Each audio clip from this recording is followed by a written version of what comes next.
alongside academic inputs from the network of foundation experts, politicians, consultants, professors, developers. They'll learn how to interpret data using the most up-to-date digital tools in the quest to improve a sustainable quality of urban life.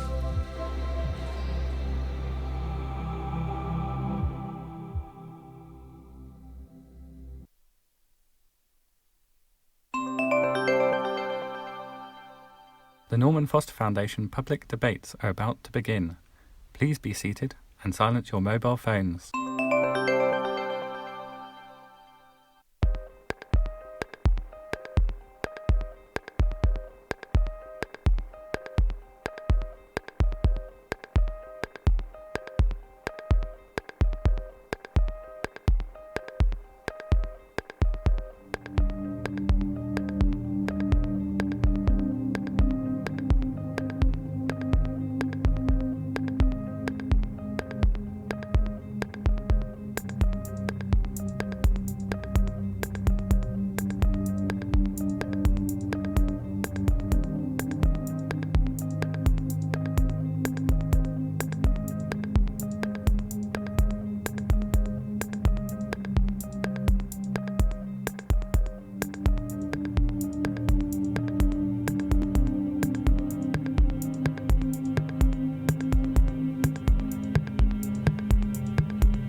The Norman Foster Foundation public debates are now starting.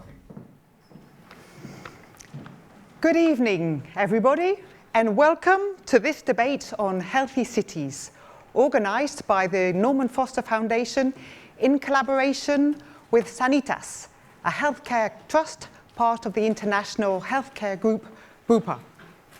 Some of you may be wondering, what do Sanitas and the Norman Foster Foundation have in common? Let me answer you with a piece of data. 80% of our health is determined not by our healthcare trusts, not by our healthcare systems, not even by our genetics. It is determined by our lifestyles and the environments in which we live.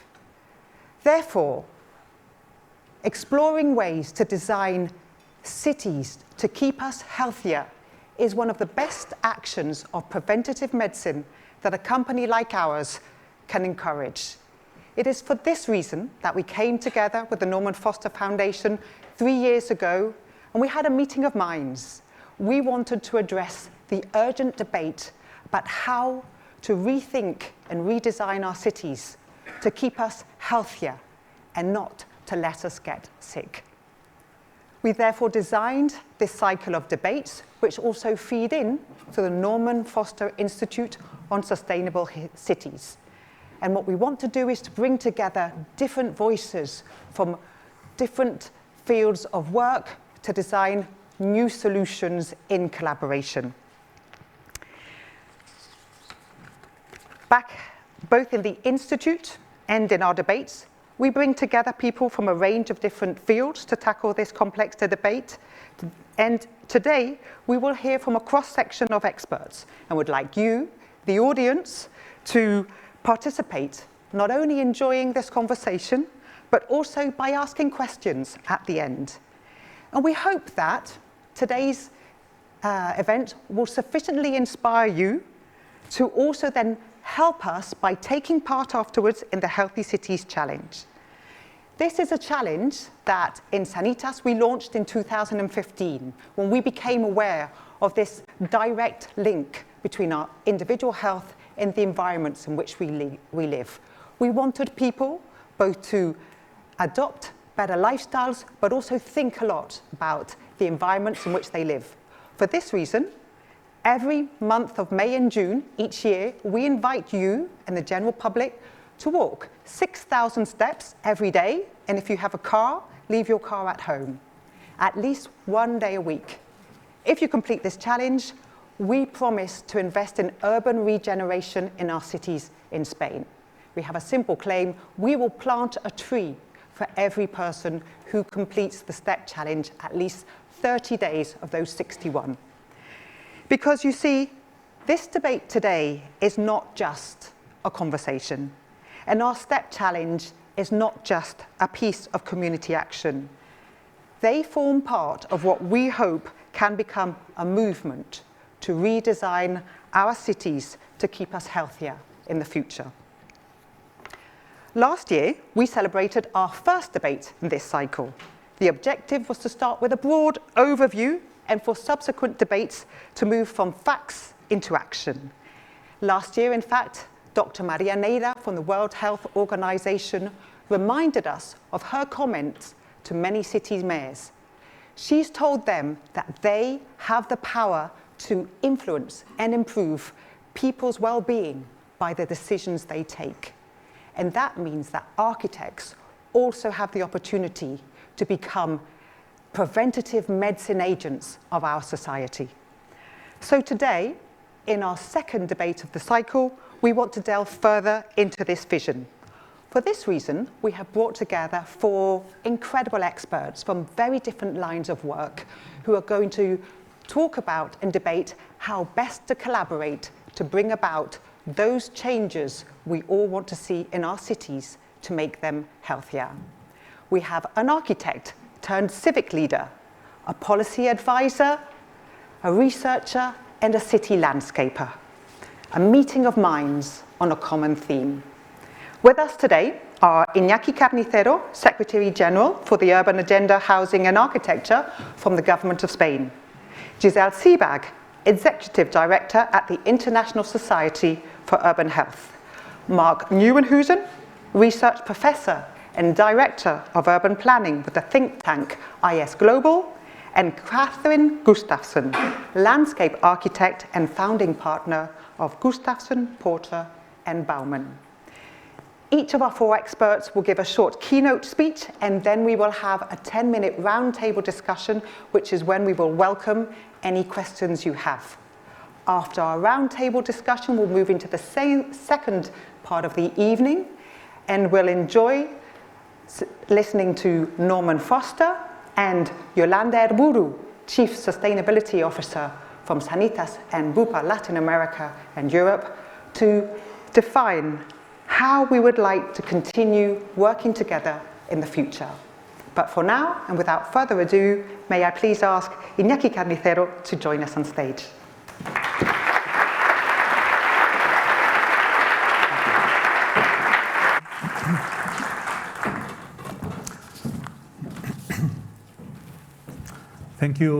Thank you very much for this very kind invitation. It's such an honor to participate in this public debate. I also would like to publicly congratulate the Norman Foster Foundation, Lena and Norman, for the incredible work that the foundation is doing from multiple perspectives.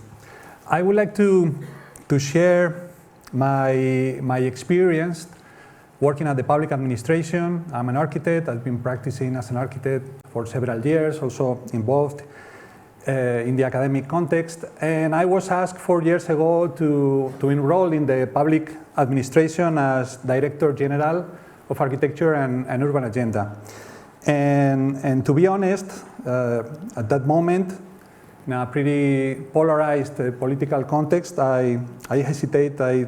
I wasn't sure about making the right decision by saying yes, But I finally accepted, and I have to recognize now that I almost felt dirty by moving to a different world, a world of politicians, a world that I didn't know, since most of my life I've been dealing with architects.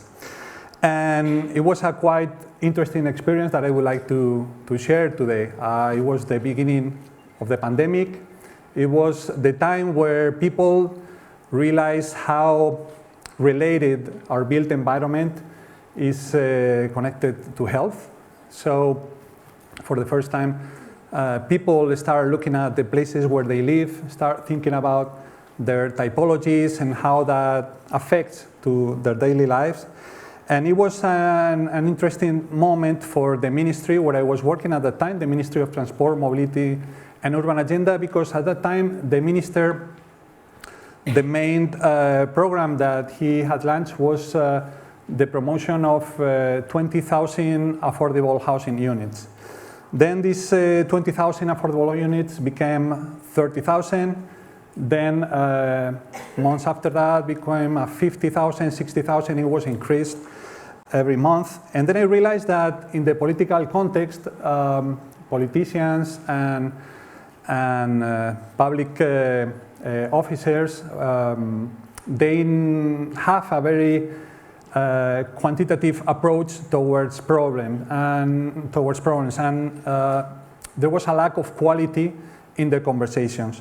At that time, we also realized that it was the moment where other important initiatives have been launched, and it was the time that we decided to push a new law on high quality architecture to bring the topic of quality. And we started a participatory process that was named PECA. We opened to different professionals around 7 topics. One of them was related to was the connection between architecture and health. And this can be searched online. And the results of this participatory process became the draft of the law on high quality architecture. So this law was a bottom-up law. Was a very important one because it was, for me, it was an instrument to introduce the values, the significance that I've learned all my life about architecture, how to explain as an architect to non-architects. But we use this law as a way to define what high quality architecture is related about. And of course, it's related to some of the current challenges that we're facing as a society, such as climate change, decarbonization, but also to our physical and mental health, to the point that the law starts by acknowledging architecture as an asset of general interest for its implications in physical and mental health. And then architecture, high quality architecture, became something relevant. We could start the conversation with other administrations at the local, the regional, and national level in order to encourage a set of actions. For instance, promoting competitions with independent juries, convincing that the public procurement shouldn't be focused on discounts when they hire good architecture and things like that. The other thing that I would like to share is the experience in charge of the Spanish urban agenda. It's a national urban policy that also has been reinforced in the last 4 years. It has been designed as a methodology that is open to any public administration, especially to local administrations, in order to define their own city strategies. This has been especially helpful for smaller cities, since you know that in Spain we have more than 8,000 cities. The smallest one, most of them are small cities, medium small cities, and most of them, they don't have resources in order to develop their own strategy. What has been really helpful about this initiative is that this methodology allows them to start a participatory process in order to make an analysis of the current state of the city and encourage them to define a strategy for the short, medium, and long term in the city. This has been providing really interesting examples that maybe we can share later on, such as the city of Avilés by opening with initiatives, pilot projects like opening the schools to the public on weekends in order to promote intergenerational activities, or the city of Lugo with the therapeutic gardens, or the city of Vitoria and Salamanca renaturalizing the river, or the more well-known example of Pontevedra by making the city center pedestrian and allowing the children to not play anymore in their playgrounds, in their schools, but using the street as a playground. And the studies they've done in order to see how, by looking at the children playing in the streets, they have an effect on other people that encourages other people to inhabit the public space and relate to each other, and of course having an impact on the physical and the mental health of the people. Or examples such as Baracaldo and Sant Boi, by working with the concept of the active city through urban sports, or and this is the last case that I would like to share, the city of Ermua, where the collaboration with the local health centers provides free service, information, advice, and monitoring and training to encourage physical activity. I hope this gives a short but a clear example of what the Spanish Urban Agenda is about, and I'll be happy to continue working afterwards. Thank you very much.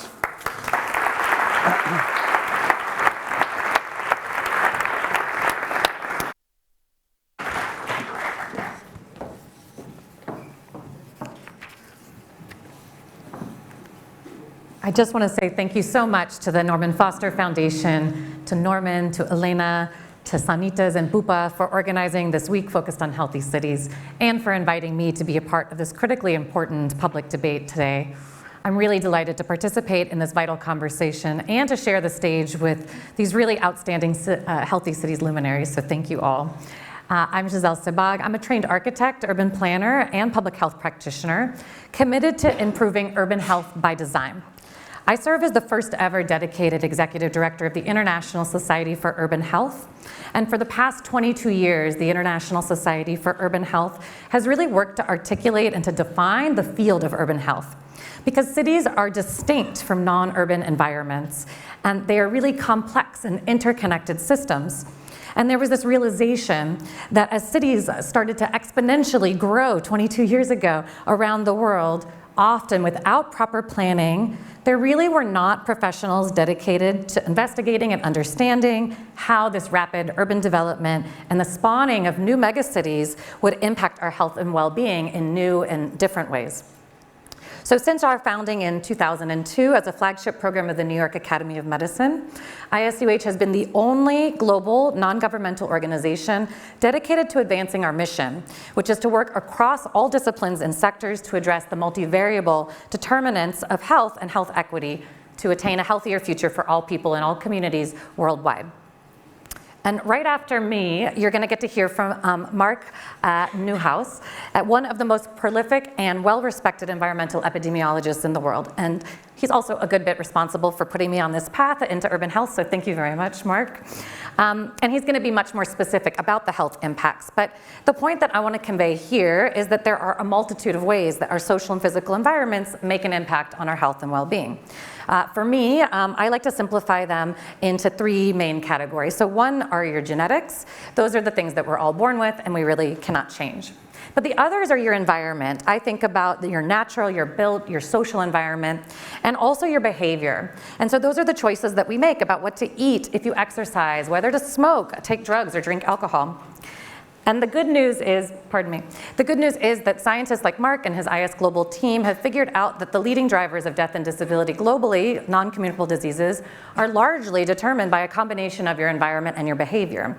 And research tells us that 10% of our health outcomes are determined directly by genetics alone, and that means that 90% or more are linked to changeable place-based factors.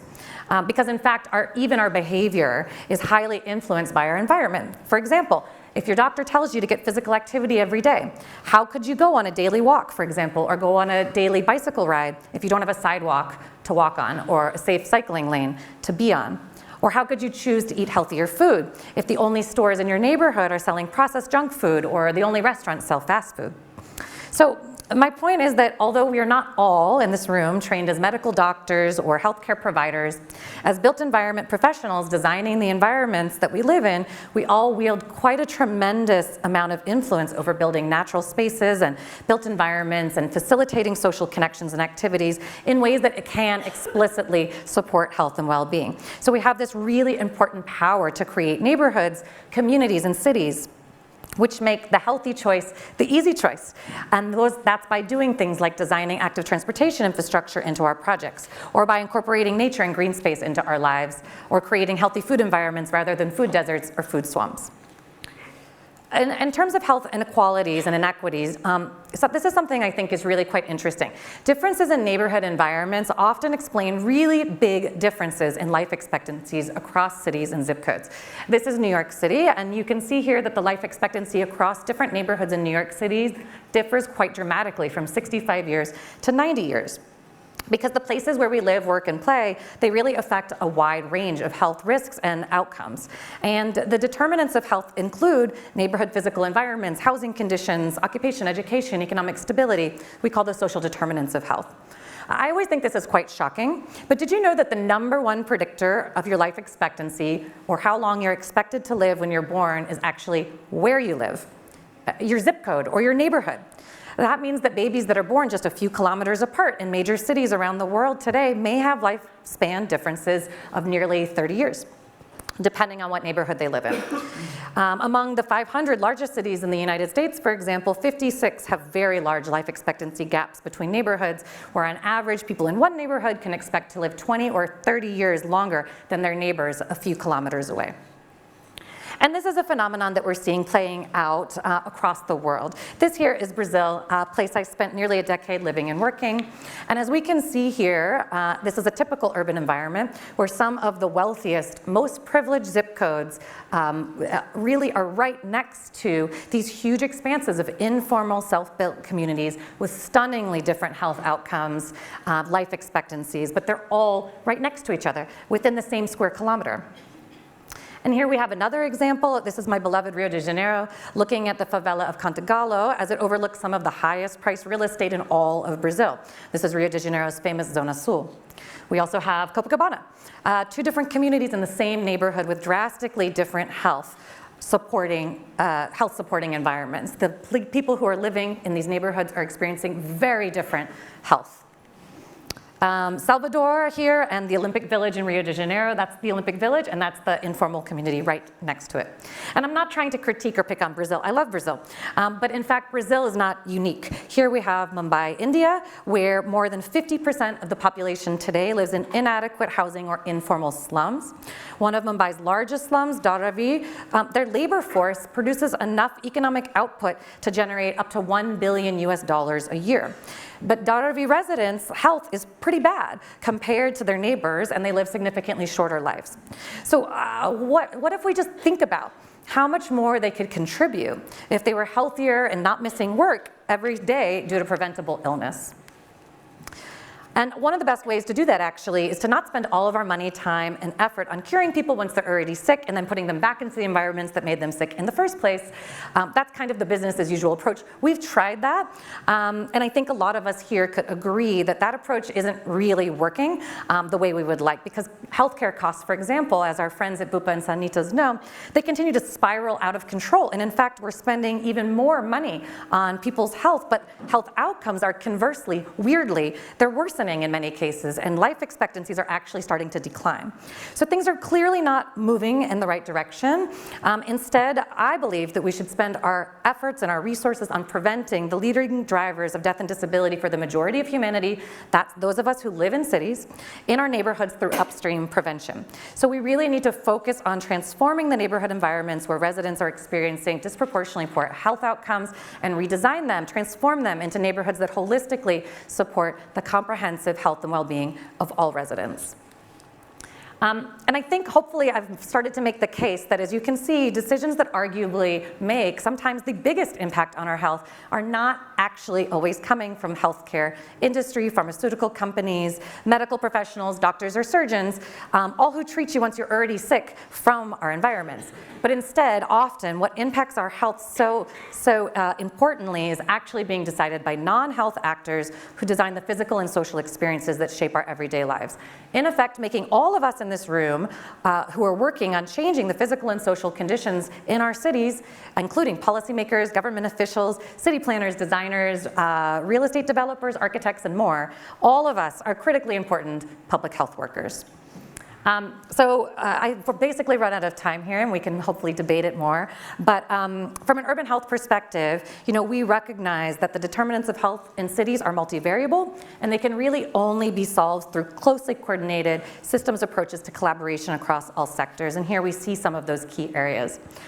And as my friend and mentor, Fred Kent, says, if we plan cities for cars and traffic, you're going to get cars and traffic. But if you plan cities for people and for places, you get people and places. In other words, cities are supposed to be places for us all to live, to meet each other, to fall in love, to have fun, to socialize, and live our lives to the fullest and healthiest potential, not places that are hurting our health and that are dominated by cars. So if we want to live in places where our health and well-being can be fully supported, we can contribute in that way to our fullest potential. We should be planning accordingly. I just wanted to suggest one idea of this, and we can continue to discuss, but perhaps if we focus on place, we'll do everything differently. We can come together to understand and to create places that we love where we all can thrive. And there's many ways that we can do that. Here are a few, and looking forward to the discussion. Thank you so much.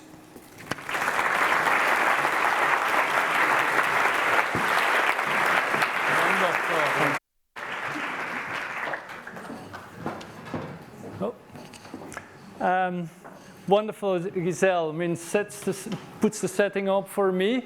Thanks so much for the foundation, to Sanitas, for inviting me here to talk about some of the work. I'll follow up from Giselle what she was saying and put some numbers on the current impact of our cities and also some suggestions how we can improve our cities. This is normally the framework that we're working under, where we show a clear link between urban design, how we design cities, how people get around the cities, what kind of environmental exposures they may experience or lifestyle factors, what may lead to morbidity and mortality. So as what Giselle says, if you design a city for cars, you get a lot of people using the car, you get a lot of air pollution, you get noise, you get lack of physical activity, and of course then you get disease and you get premature mortality. On the other side, if you design a city for active transportation, for cycling, you get more people to cycle, you don't have air pollution, noise, etc. You get more physical activity, and people tend to be healthier.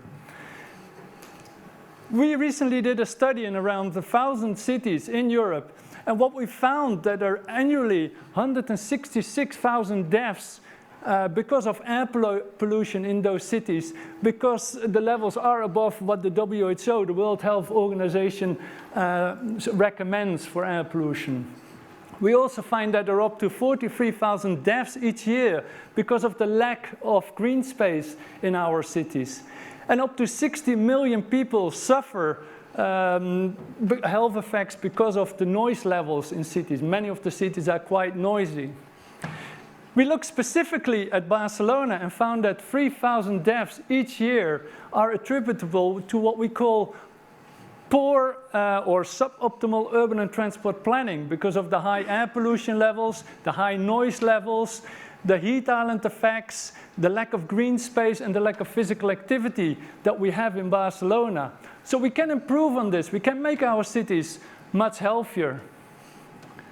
Here, just to show the air pollution problem that you have here in Madrid. I mean, I'm sorry for you, the people living here. But from our 1,000 cities, you top the ranking of the 1,000 cities for deaths, premature deaths related to nitrogen dioxide. And nitrogen dioxide particularly comes from cars, from traffic. For this, Madrid is the champion. So what we need to do, I think we need to change our cities. We need to think about cities for people and not cities for cars. I mean, our current cities are way too car dominated. Of course, we need some cars, but we need to not have as many cars that we have now. And it's not only about air pollution, it's also how the space they're using. We can use this space in a much better way. So we need to think about alternatives. I mean, I'm coming from Holland. I'm a bit biased, so I'm thinking, you know, why not take the bicycle? Many of our car journeys are less than 5 kilometers. They could be easily replaced by cycling. We did a study a few years ago in 167 European cities where we found a direct relationship between the availability of safe cycling infrastructure and the percentage of trips that were taken by bicycle. A linear relationship up to 25% of mode share of cycling, so 1 out of 4 trips for cycling. What I learned from this is that you need to have safe cycling infrastructure to get people to cycle.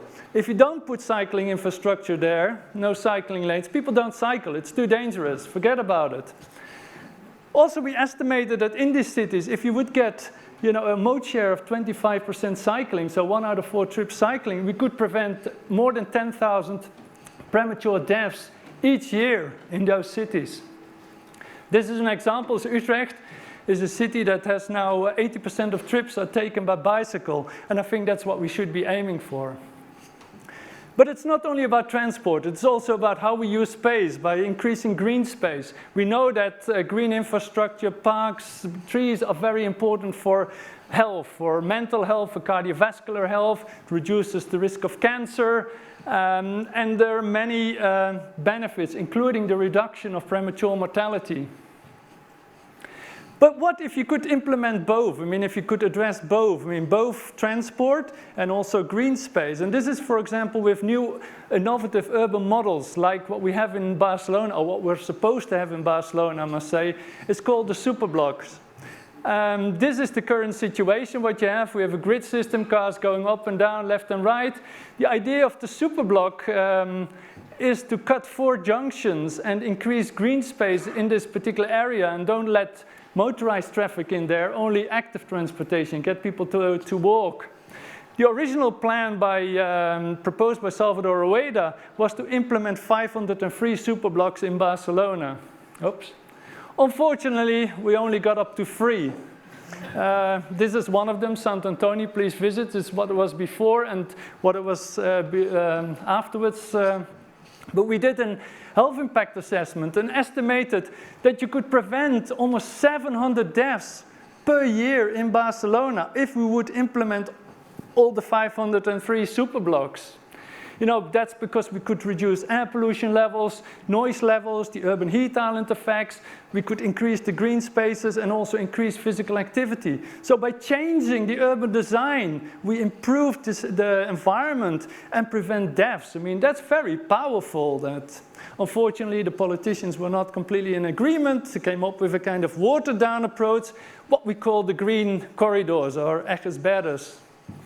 It's a kind of a watered-down plan of the superblocks. I mean, what I have here for the center, for the example area in Barcelona, the idea is to make this green street. And unfortunately, only 4 were implemented, but this is one of them. If you go to Barcelona, please visit Consell de Seine. This was before, and this was after. And I'm sure you all agree, it'd rather be on the right side than on the left side. We estimated that you could reduce poor mental health problems, the use of drugs like antidepressants and sedatives, and also the visits to psychiatrists and psychologists by between 8 and 14%. So by changing the environment, you actually can improve people's health. Very powerful, if you ask me. Finally, we have climate crisis.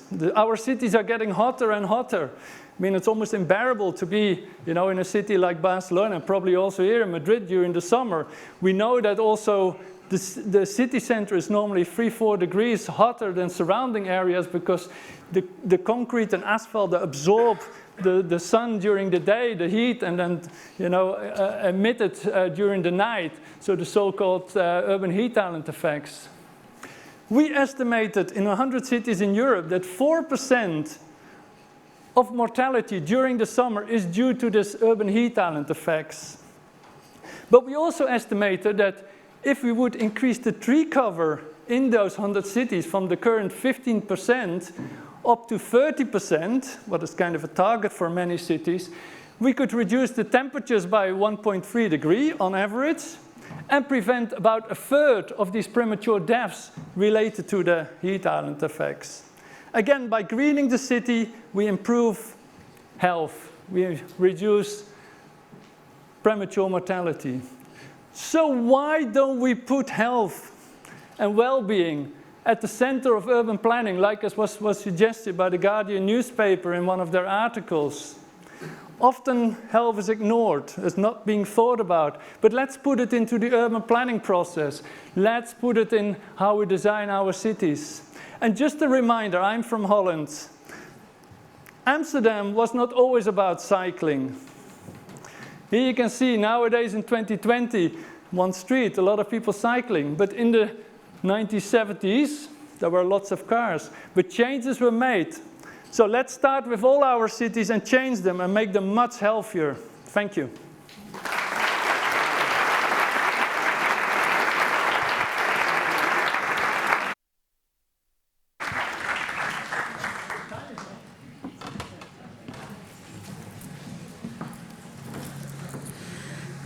Okay, so now you've seen why. I'm going to show you what you do. I'm a landscape architect, and I've been doing this for 40 years. So I'm going to just show, oops, that's not my PowerPoint. Am I in the wrong seat? No.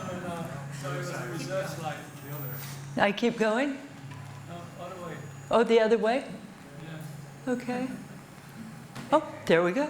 Okay, so I basically have divided it into 3 parts. And creating really good landscapes, humanity is number 1. Where are you? Who are you designing for? How do you get people to communicate? How do you get people to accept complex transformations of their city? Because they're hard to do, they're expensive. Environments, they're changing, our aesthetics are changing because we have to adapt to new realities, whether it's climate change, whether it's population growth. And then, how do you do it? Team playing. It's really essential that you rethink the roles of the team and also understand you need more designers in the teams because they actually talk to our brains. Designers talk to your brains. And because they understand your brains. And that's what's interesting about them as a type of people. Excuse me, I went back. So this is just a really quick humanity. Valencia, I worked on Parc Central there. And for me, it was one of those amazing opportunities where the railroad tracks divided all these different neighborhoods. These people never, talk to each other. And so what we were doing is looking at the entire region, what is the humanity of this region? The huerta, the food, the water. Now, why do you buy oranges and they're always from Valencia? There's a reason, they're grown there. Everything's growing there. It's absolutely beautiful. They have an aquifer that's one of the biggest in Europe. They have sun, they have knowledge from the 14th century of how to grow things. It's just an amazing place. So we wanted to make Parc Central, which is taking the railroad tracks, putting them underground, and building a park over them, to be about this place. And so there's a series of bowls, and because Valencia feeds you, they also create bowls, and they have ceramics. And so there's a bowl about how the food is grown. There is recuperation of industrial buildings to do art centers. There's a place for children.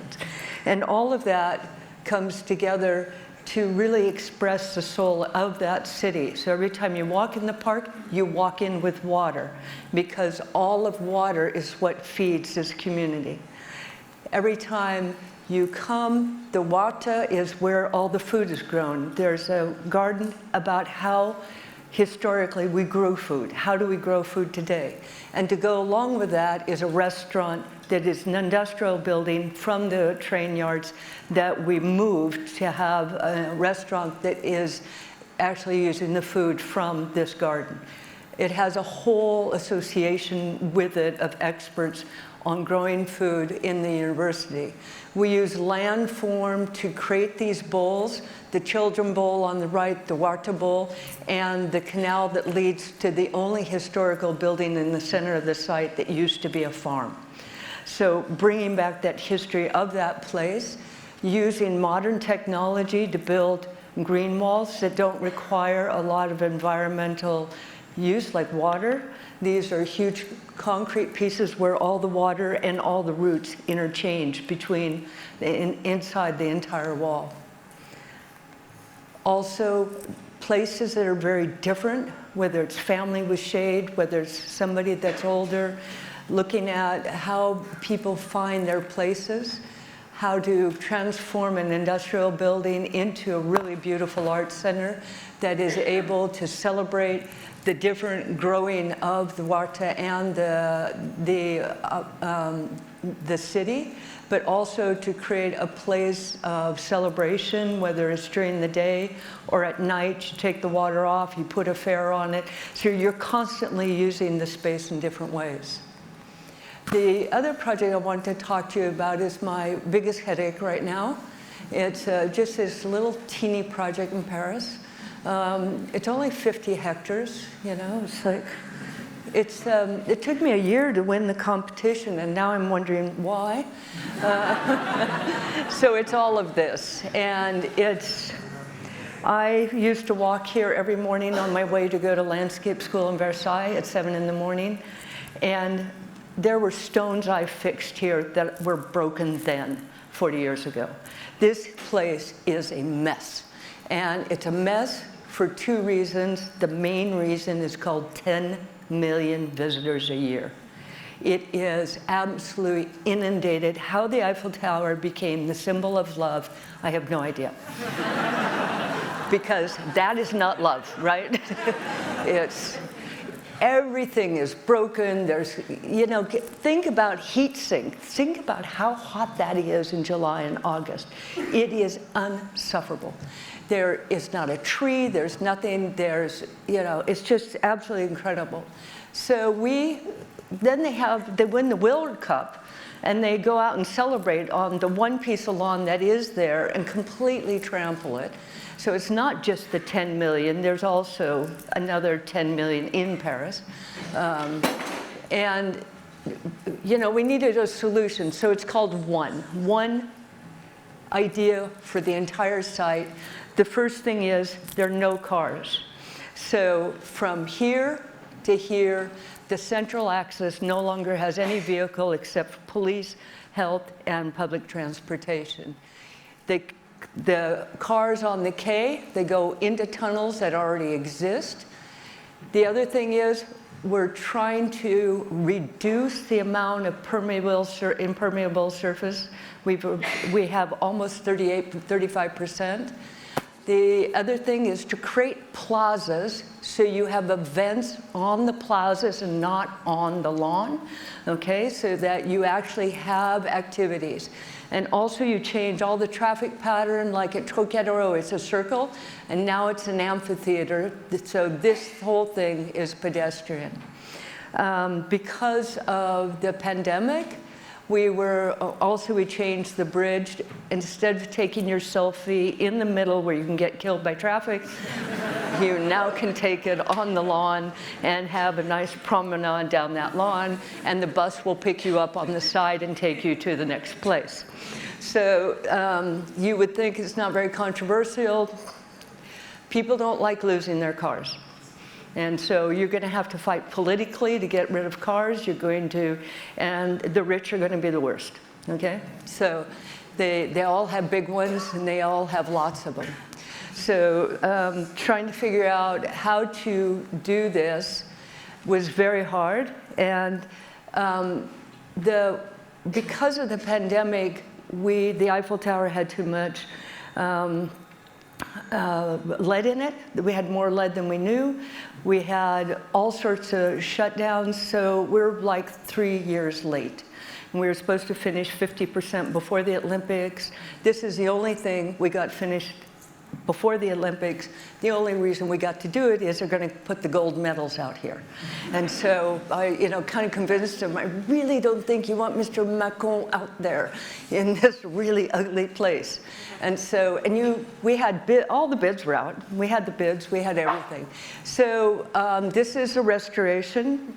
This is a historical site. This is not my contemporary landscape architecture. It's being true to place. I'm not trying to invent this place. I'm trying to take care of it. It's my baby. And I can tell you, I walked those stairs every day at 7 a.m. 40 years ago. So it's trying to find places for people to sit, adding shade. And so we're able to build just this piece in here. And I am just so pleased because we went from this red asphalt, concrete pavers, degradation, to this. A simple line of stone so people can sit and have a view. Redoing all the hard space so it's the same color as that stone.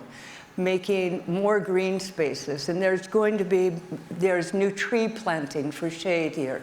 And these will have more biodiversity plants, but because the Olympics taking over this, I didn't want them trampled.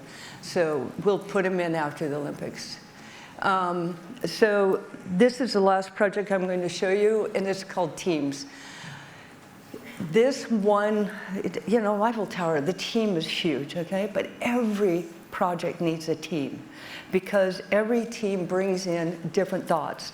And so this here is Art Gallery New South Wales in Sydney. Just finished it last Christmas. This is a historical museum. This is New Contemporary Art Museum by Sano, Japanese architects. But we have landscape architects, we have security, we have civil engineers, structural engineers, universal access, historical buildings, botanical garden, and there are many more. But just to build that, all of those people have to be on board and have to be part of that decision making. And so the more you get your team early and get the voices in there earlier, the better your project's going to be because it's going to be more comprehensive. So also, I wanted for the Historical Museum not to look like the older ugly sister when the new sister just got born, so it had me being the second sister. So this was all parking in here. We had a problem with security. All public buildings in a lot of cities have to have against terrorist crashes by using trucks. And so we end up with bullards and things like that. But so just this tiny little thing takes all those people. What it does is there's two basins. They are crash barriers. So you don't have bollards all the way along. You also didn't have universal access, thus the mobility person. This was a staircase here. We turned it into a direct universal access. Also, the spaces here, this was all parking. There was no seating. The walls that were here were crumbling down, so people didn't even know how to sit. So what you have now is you have a movement space, you have 2 activity spaces, and you have a space where you can sit in the shade, basically. What it really is these 2 huge basins, and what they are security barriers. And they also do a historical role of looking like an historic piece, right? So they reflect the museum in them. They reflect the environment they are. And if you notice the museum, anything that's not sandstone is black. And so these become part of that black that goes with the museum. Now in Sydney, because of drought, if you have a drought in Sydney, you have to turn off all the fountains. So if you turn off this fountain, if you see the grade change here, it's coming down towards me. So see how this height is really low and this one's really high? Because water has to be horizontal. That means you turn this off, it's skateboard paradise, right? You just hit that and you just go. So that wasn't a really good idea. So we had to figure out some way, if we emptied it, how to make it something non-skateboardable, but also artistic. It is a museum. So I came up with this idea called the Argyle. And the Argyle is very interesting. It works in the English that are part of Australia, but also in primitive art and Aboriginal art. It's a very important focus. By changing the levels of that Argyle, it makes it non-skateboardable. Also, this piece is your crash barrier, all this concrete, and there's rebar into the ground. So this is what's going to stop it. So when you turn off the water, it's polished granite mirror. What you do is you get water that's not water, and it reflects all the environment that's around you and becomes a place of fascination and faceted. So that's my last project.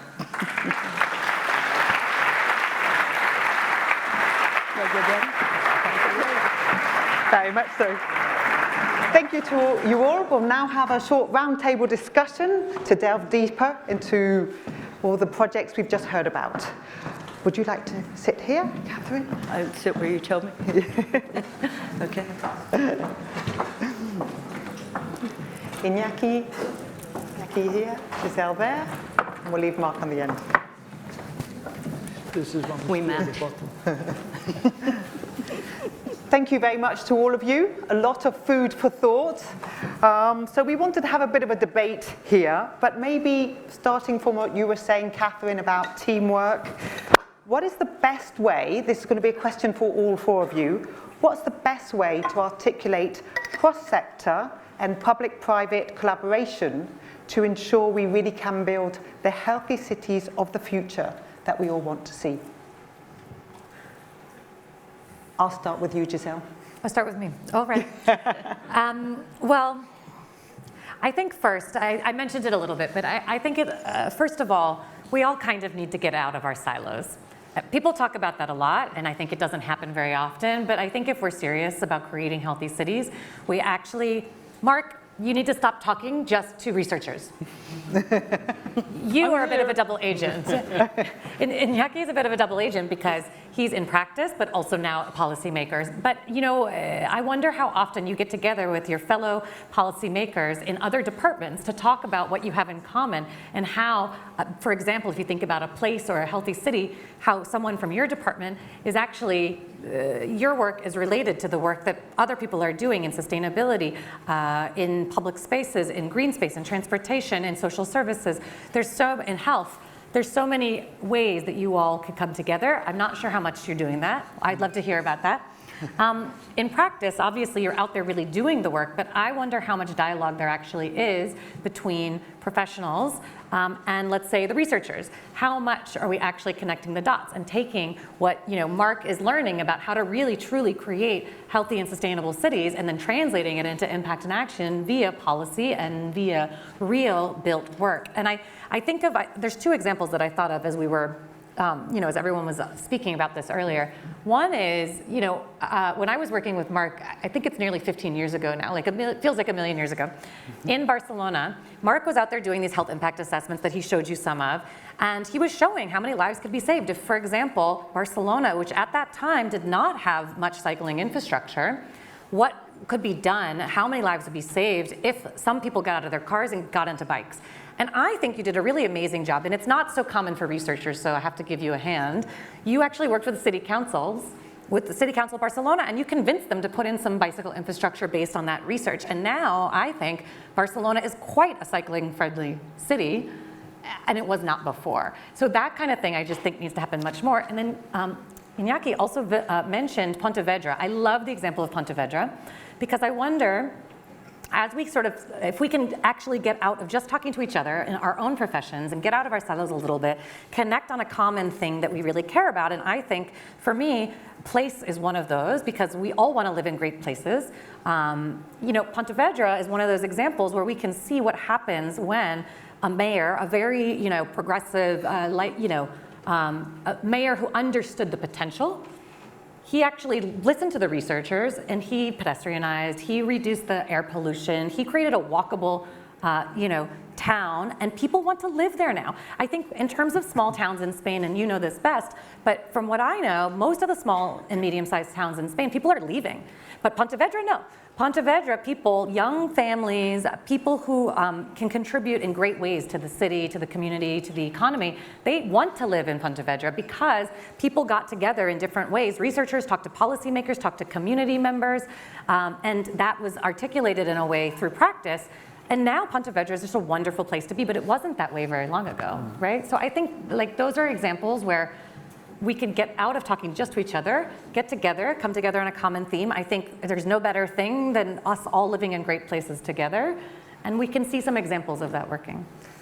You've thrown the ball to everybody, so I think maybe Iñaqui, are you speaking to your colleagues? Yeah.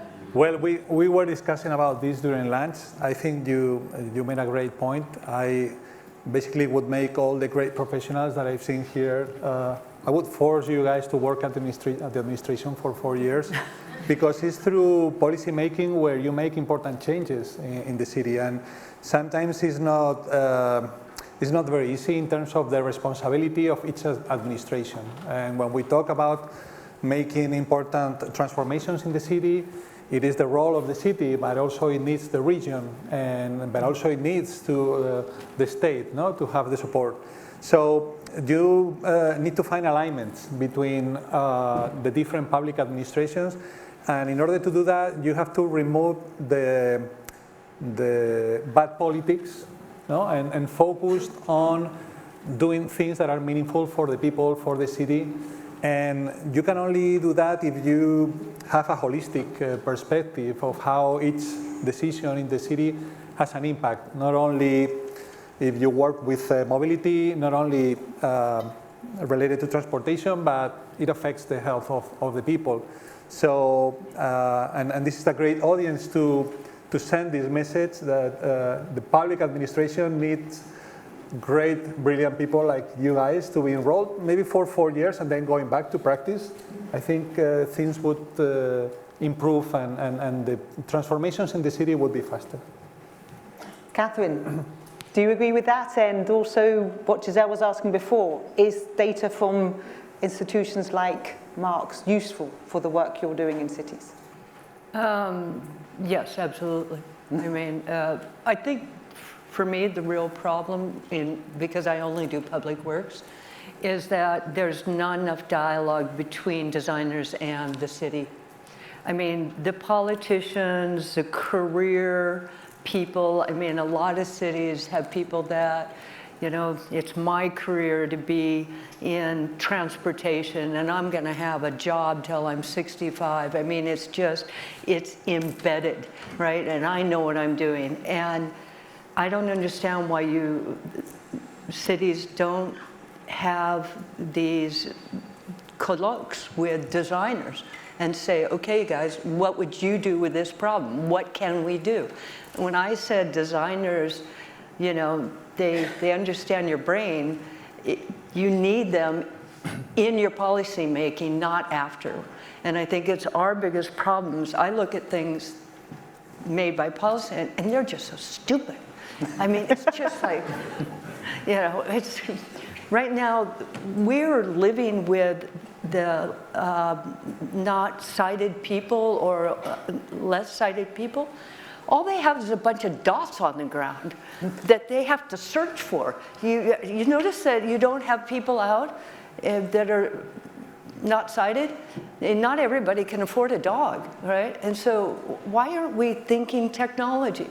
Why aren't we thinking of communications? Why aren't we thinking our city that has a way to talk to them as they're moving?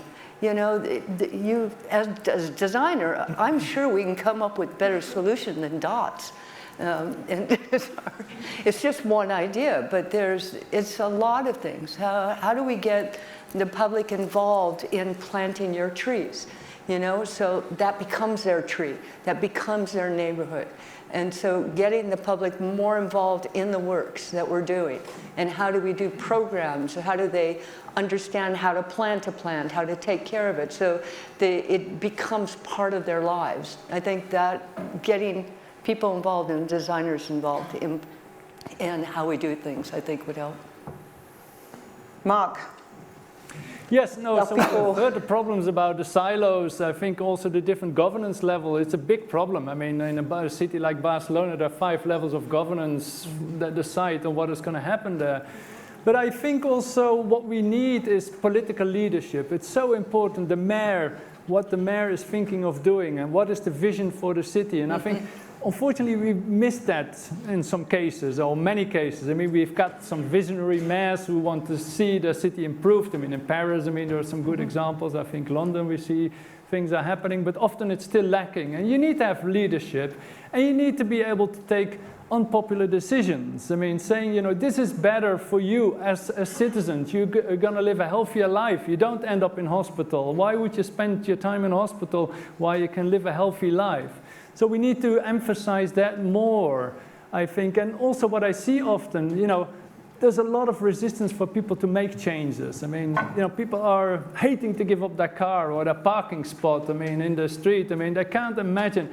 But then after it's been done, they said, oh, why didn't you do that before? I mean, it's really nice, actually, that I now can walk around. I mean, and you know, unfortunately, there are a lot of urban myths around what I come across, saying, oh, we shouldn't make changes because the retail sales go down if we take the cars away, or, you know, other things that are coming up all the time. And actually, it isn't. I mean, people love it when you make cities greener, when you make them, you know, more walkable, more cyclable, you know, that they don't have to suffer too many cars. I mean, we need some, but not as many as we have at the moment. And I think that's where we need to go to. Keep planting trees. Okay. Perfect. I think there's such perfect answers, and that we don't want to delay the next part of the evening. So unless there are any urgent questions from the audience, maybe we could move to the next part of our debate. And then we'll take questions after. And take questions afterwards, if you agree. After. Yeah. So now I would like to invite, oh.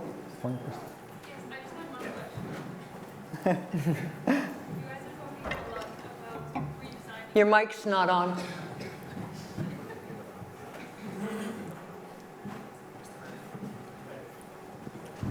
A lot of people have mentioned about redesigning cities or new projects that you have. Do you have any recommendations for rather renovations or restorations of existing projects, because that is maybe the fastest way to impact people's health? I have a quick answer on that, and I don't know if you've heard about it, but there's a wonderful woman who I really love out of Georgia Tech in the United States, and she writes about and has done a lot of really interesting projects that she calls retrofitting suburbia.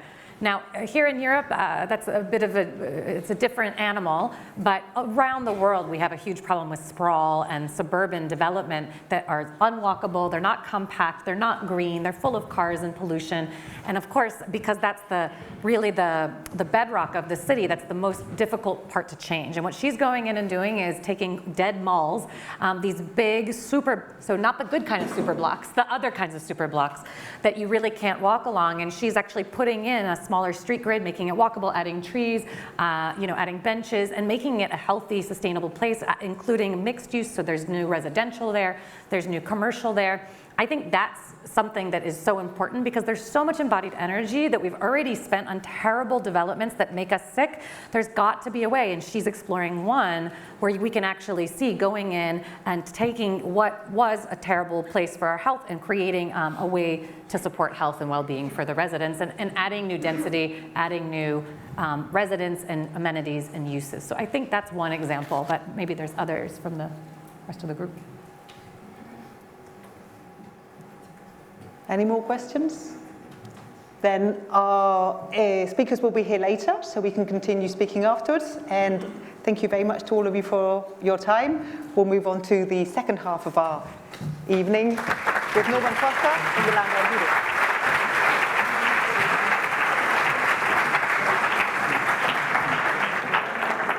And now I'd like to invite Sir Norman Foster and Yolanda Argudo to join us on stage to a conversation on healthy cities.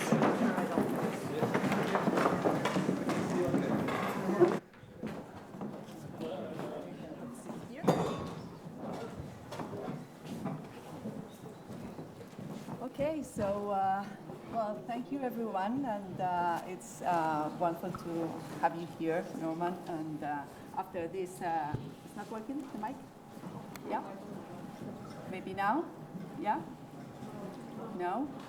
I think we need some technical adjustment there. Possible, please? Okay, hopefully now you can hear me. No? This is embarrassing. Okay. Maybe if I raise my voice, you can hear me now? Yeah?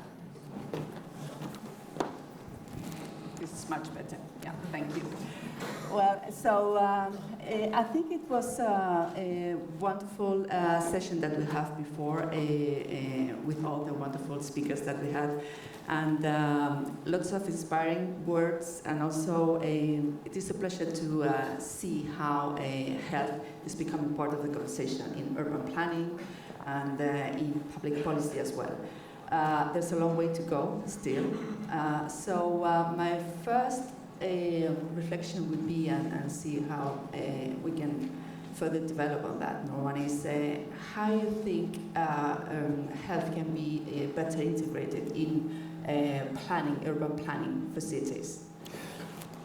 I think a number of the issues have already been raised. So at the risk of some repetition, I think enlightenment first. Cities evolve.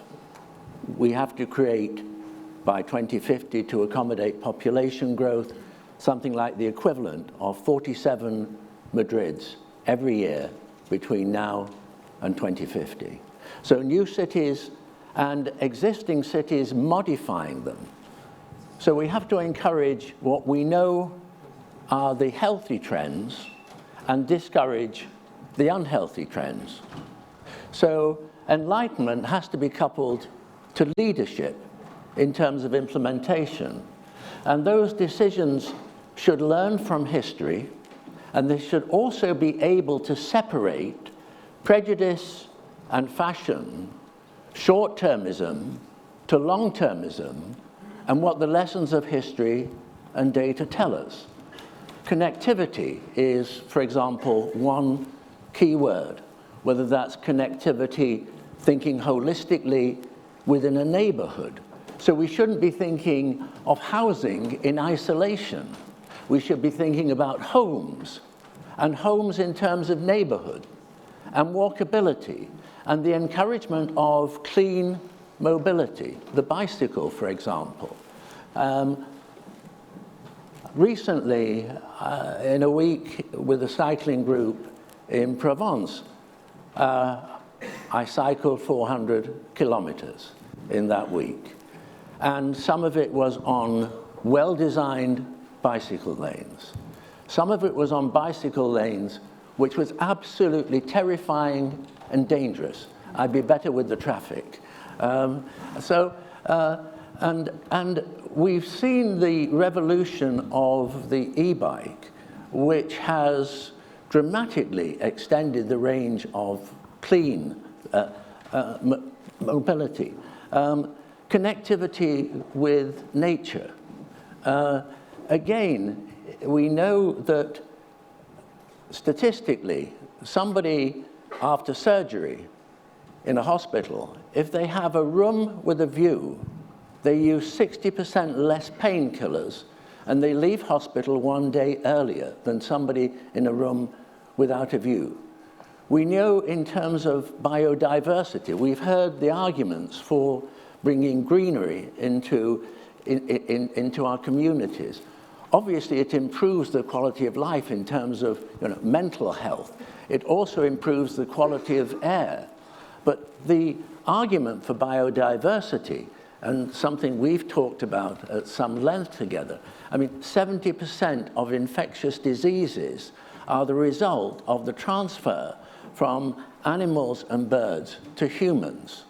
And we know that that is one of the consequences of reducing the species. If we increase biodiversity in cities with green fingers, we dramatically reduce the infectious disease. So all of these thinking holistically, mobility, we should be thinking of high-speed transport rather than building roads.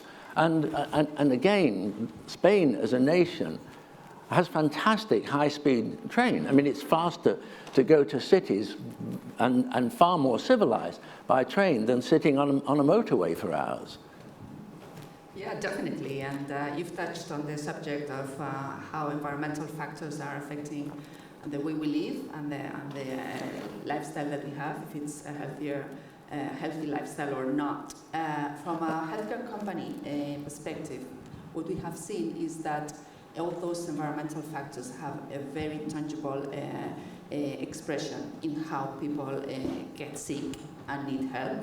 So, for example, in our hospitals in Madrid, we could experience how with worse air quality in those peaks, the visits to emergency rooms in our hospitals increased because of respiratory diseases.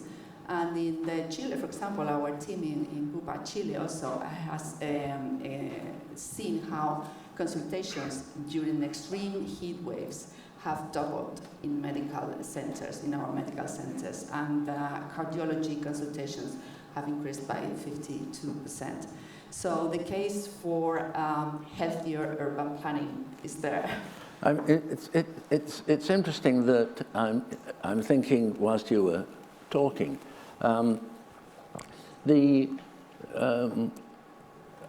giving one example of the centre of London, some time back, probably going back more than 20 years, I observed that Horse Guards Parade in the centre of London was just one massive car park. And I drew attention to that through a local newspaper, the Evening Standard at that time. And that provoked a campaign. That was cleaned up, but it had a ripple effect. And one was a competition that was launched to look at the central spaces in London, the setting for historic buildings. We won that competition, and Trafalgar Square, as a consequence of that, we effectively closed one side of the square. And that coincided with a move to introduce congestion charging. And the combination of those two changes to the heart of London was truly transformative and measurable.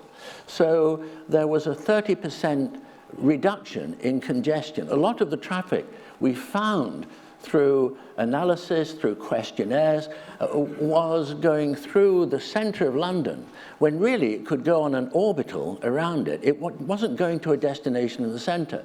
So we had a 30% reduction in congestion, 20% reduction in noxious fumes. The congestion charge adds about 200 million euros to improve the quality of public transport. Walkability increased by a factor of 13. The distance across that space, half the time, and it's become a major public venue. It's now described as the living room of London. Yeah, that's a great example. And another example coming from our sector, our industry, is that the green prescription is increasing. And you may wonder what that is. The holistic approach to people's health and well-being has increasingly been dealt with. Also prescribing contact with nature.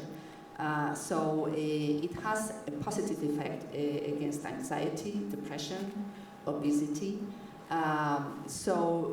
It is still not so common, not so generalized, but it includes the ability to offer people a green prescription, as we call it, It will take time, it will take training for doctors, it will take time also for patients to benefit from that. But we think it's a great example of how to connect healthier spaces closer to neighborhoods and then being prescribed by doctors. So that's the route there. Is there another example that you could share, other initiatives that can be explained to how to connect neighborhoods, public health, better well-being for people that you can think of? Well, I mean, I can think of the lessons of history in terms of a desert environment. And in Abu Dhabi, some decades back, created Masdar, which is still a totally solar-powered, 24 hours a day, 7 days a week, energy-intensive institution.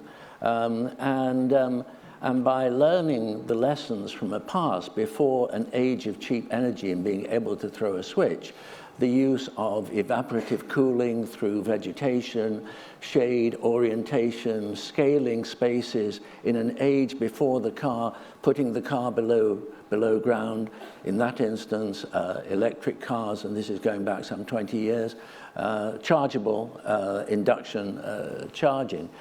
So I think there are many examples, and some earlier, the transformation of cities in terms of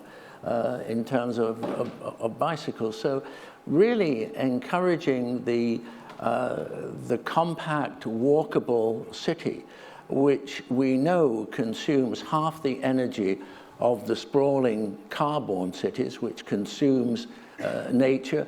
We know that is good for the planet. We also know that it's good for health. And if you take many of the surveys in terms of the top 10 places where people want to visit or live or work, they're all compact cities, whether that's in North America, whether it's Europe, or whether it's Australia. Of course, the wider picture of Asian cities, Middle Eastern cities, and so on. But all of these cities can learn, they do learn from each other. And I think that the lessons of history, of the crises like the COVID pandemic, cities bounce back stronger and arguably more healthy. I mean, it was the cholera epidemic that created the clean water system in New York, part of Central Park, the reservoir. It created the Thames embankment in London. It cleaned up the Thames. And the pandemic, suddenly, there was, I think, an appreciation of the importance of the connection with outdoors, with nature. Restaurants consumed roads in many of the cities.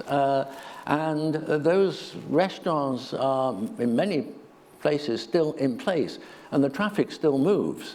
So I think there are examples galore. I totally agree, and in addition to what you just explained, Healthy Cities, which is the program that my colleague Kathy explained before, it's a very straightforward way to put in the minds of people that if you have a healthier lifestyle, as basic as walk 6,000 steps per day, then we'll plant trees. And the reason why this project is called Healthy Cities is because it has, the planting needs to happen in the cities, in the heart of the cities, because it's the benefits of green areas and of nature and of biodiversity that we need where the problem is, which is in the cities. The cities are the problem now, they can be the solution, and they will be the solution. Especially we have to make it work, because we're going to be concentrating world's population by 2050 immensely in cities. So Healthy Cities is our little contribution to that, to put that in the mind of citizens, of people. I mean, I think and there are so many studies which come to the same basic conclusions, and that is that life expectancy and health is directly related to exercise, to diet, and the social context of community. And it's quite interesting that there are those cities where the dominant is rental and affordable. Vienna, for example, is 80% rentable, and 60% of that is government funded. A similar, slightly different model in Singapore. There, the encouragement, a financial incentive to those who elect to take housing near to their parents, which reduces, obviously, reduces the loneliness, increases life expectancy, reduces health bills, and even the way in which a private institute may be taking a corporate headquarters in a neighborhood, the way its policy can affect that neighborhood. For example, one company will provide high quality facilities in terms of food and gathering space, but will stop short of providing all those facilities which are in the neighborhood. As opposed to another company which will create within its headquarters in a neighborhood, will create its own dry cleaning, hairdressing, gym. The result is the local traders shrivel up, the neighborhood declines. So whether it's a government policy or whether it's a corporate private policy, if it's socially orientated, then it's the difference between a neighborhood thriving or decaying, and that directly relates to health. We were commenting before at lunch also about participation and citizens' engagement, and you shared some insights on that, and I'd like to know a little bit more about your views on local participation by neighbors. Well, I coupled the Trafalgar Square example where we identified interest groups and engaged those interest groups, very, very powerful lobbies like the taxi drivers, and I linked that to the project that the foundation is doing in terms of Kharkiv, a master plan for reconstruction and regeneration. And I linked that to the informal settlement in Odisha, where the foundation team worked on site for just over a year. And if I took one of those examples, the province in Odisha, we identified as a coastal strip, has the beach. We identified 3 interest groups. First, the fishermen who used the beach, then the businessmen who had, and the males in the community, who had interest in the main diagonal route where the shopping and trading took place. And thirdly, the women, and the women by far the most powerful elements in the society. And each of those had their own priorities. So the fishermen and the beach, they expressed their priorities. The businessmen, the diagonal route, the women who wanted greater permeability to reduce dead ends, to reduce exposure to violence. They all wanted, of course, modern sanitation. So each of these interest groups, finally, those, if you transpose those 3, how can I say, forces on a map, you got the master plan. And so that design, we were the catalyst. So we learned from our very first visit to Odisha. And there we were confronted by a community who'd prepared a presentation. And this community had created, on a very, very large, almost the size from here to the end of this platform, a board. And in English it said, "Our vision map for the future." And there was a whole series of diagrams of housing, of landscape. There was a building in the center. And so through an interpreter, I quizzed and said, why are the trees here? Oh, the trees are there because the storms come from that direction and it will block the storm. What's this building here? This building is a typhoon shelter. So if we had a shelter in our community, we wouldn't have to leave the community when there's a typhoon warning. What's this up here? Well, that's the swamp. And we're draining the swamp and creating a playground there.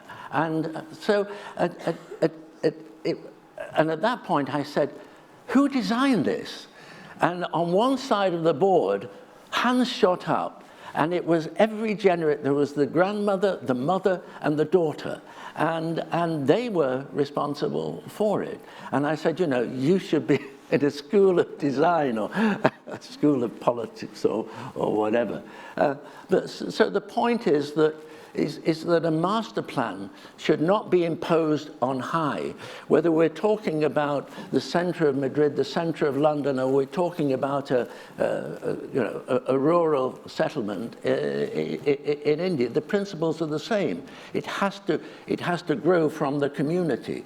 And over that conversation, I said, you know, the questionnaires that we sent out, we asked for their desires in order of priority.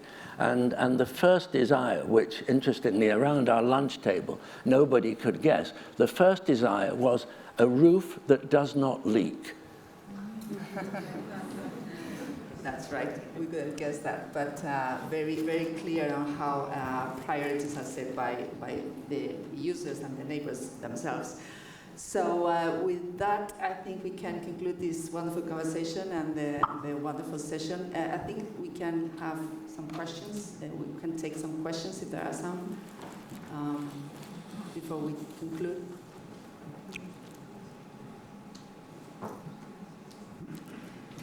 Okay, so, there's one there.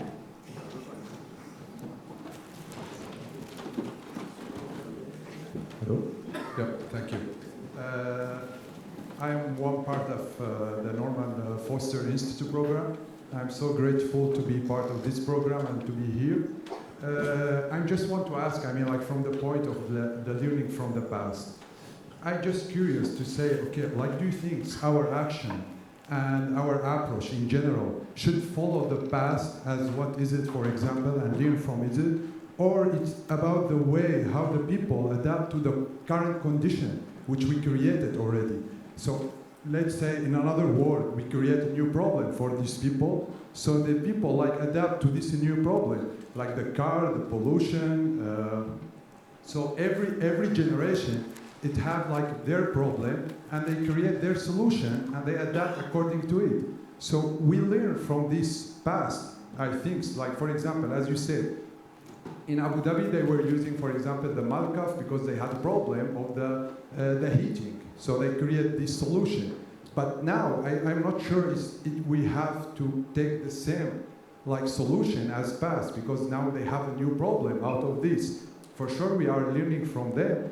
But it's coming for me like to be curious to ask, our action is enough of what we are doing to treating this problem, or is it just like the medical plaster, every time we have a small action to say, okay, we are fixing this problem and we are not looking for the roots of this problem to stop it, to say, okay, instead like that, I'm using this car and I know every research talking about there is pollution out of this car.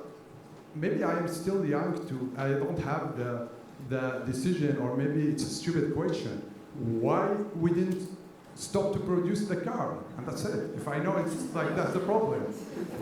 Instead like just like to have, let's say I'm closing from here, I find like the bicycle is the best, but why don't we stop producing the smoking, the cigarette? Just let's stop it. Not like to put like stickers out of this and say, okay, there is problem out of this. Every time maybe I have this question, and to be honest, it's super.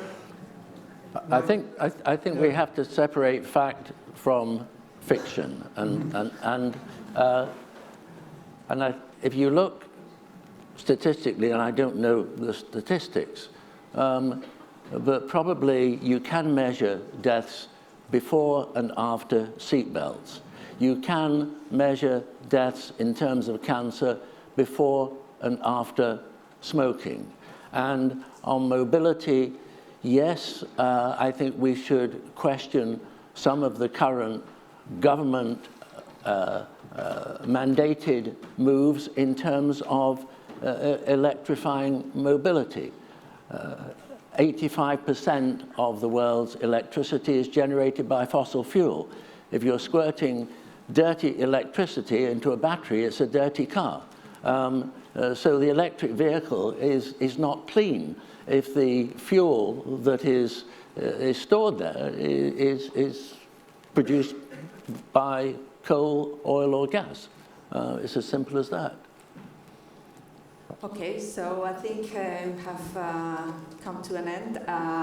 We don't have more time, but I want to thank you, Norman, for this conversation. Thank you all for being here. And also invite you for the third edition of the public debates that will take place next year. Before we leave, I would invite all the speakers come on stage to take a final photo, family photo. Thank you so much.